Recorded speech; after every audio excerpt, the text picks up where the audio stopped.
If you've been following the videos on structured references on my channel, then you'll surely love this one. In this video, we will discover the inbuilt totals utility.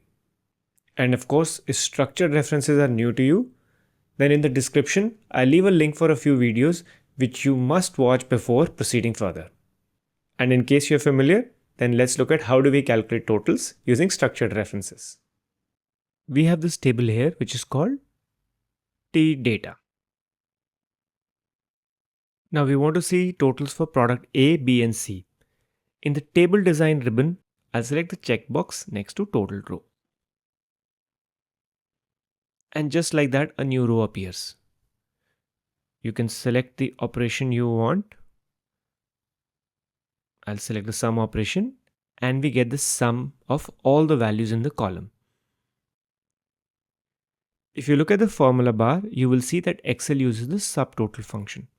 If you're not familiar with this function, then I will leave the link in the description for a video where I've explained this function. You can select an operation for each column or you can drag and copy if you want to perform the same operation. So that's one way of getting the total. Another way of getting all the totals is by using the hash totals value. All I need to do is write the formula T data hash totals. And I get all the total values. Simple, isn't it? Let's look at the last method where we get the totals for only one column.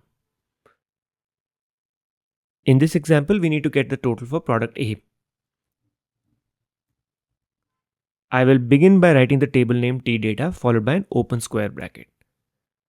After that, I will write hash totals followed by a comma and then the column name product A.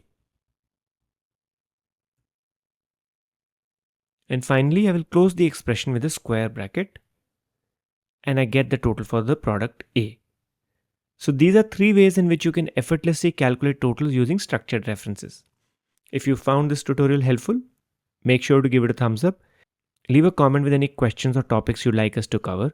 And don't forget to subscribe our channel, Analytics Success, for more tips and tricks on Excel and data analytics. Thanks for watching.